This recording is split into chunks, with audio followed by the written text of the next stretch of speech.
Let's stay with all things Eskom related. We're joined by energy analyst Sampson Mamphweli, and great to have you with us again. Do you think that Eskom could be better? We are seeing these incredible fluctuations and the changes coming out of the blue. Good evening to you and the viewers. We are in a very dire situation. It's quite difficult to tell what will happen next. We can go back to stage 6 or stage 7 at any time from now. The biggest problem now is the breaking down of the aging power stations that were not properly maintained in the past. The Eskom has got a maintenance backlog that dates back as 2013. And the other challenge that we have at the moment is the fact that Eskom does not necessarily have money. Petro SA made available some money, some diesel for them, which is about 50 million liters of diesel. They can ban that diesel within 15 days and it will be gone. So banning diesel for me is not even sustainable, and it comes at a very big cost. And remember that this cost will basically come back to haunt us, because at the end of the Eskom financial year, Eskom will have to make a submission to NERSA and indicate how much they used in banning the diesel, and then that money needs to be worked into the following financial year's tariffs.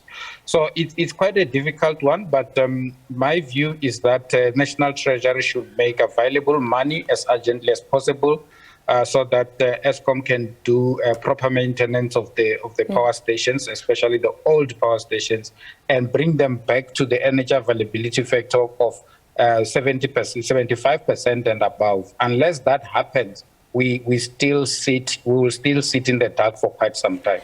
Prof, reportedly, National Treasury has declined the request, and we heard from Minister Pravin Gordhan earlier that he wanted money to be released for Eskom to buy diesel. Eskom asking Treasury for 1.9 billion rand for diesel, which would, of course, alleviate load shedding, but it sounds like you feel that that would be money wasted, good money thrown after a bad initiative, rather focus on the maintenance. Yeah, I think that the National Treasury needs to look at this thing from the cost of unserved energy, which is basically the cost of load shedding on the economy, which is quite massive, because we're looking at jobs that are getting lost. We're looking at a number of factories that will have that are scaling down things, and you look at the entire value chain, the water not being pumped properly, and machines breaking, and all those kind of things. And at the end of the day, whether National Treasury gives the money now or not, at the end of the day, it's the taxpayers that are going to feel this pressure, because even if Eskom goes out and try and get finance, they will have to basically borrow money. 1.6 billion rand, for me, it's a drop in the ocean. If you look at the impact of load shedding, if you are at stage 6 load shedding, we're losing way more than that money per day. We're losing 3-4 times that 1.6 billion rand per day.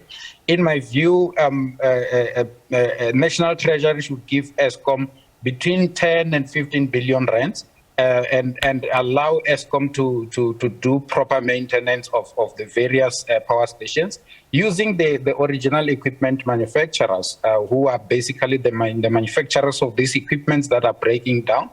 A thorough analysis needs to be done in terms of the age of these power plants, and the age of the various components that need to be replaced. We can't rule out the fact that there are acts of sabotage from various criminal elements within Eskom.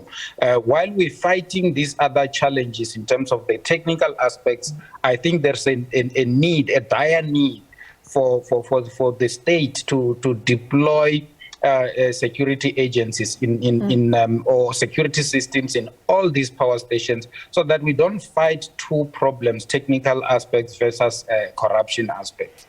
And the SIU briefed Parliament saying that sabotage within Eskom is serious. Final question for you, Prof. The Koeberg Unit 1 that was to be taken down for maintenance and repair, we know that international contractors are here. That was deferred until today. We haven't heard any more delays from Eskom. What will the impact be? It was said to be quite serious, although some reports suggest that it was running so badly that Unit 1 only adding 200 megawatts of power to the grid. What do you think could be the impact of this unit being taken off today? The impact would basically mean that load shedding will have to be increased from stage 5 back to stage 6, because that unit, both Unit 1 provides us with about 900 megawatts of electricity.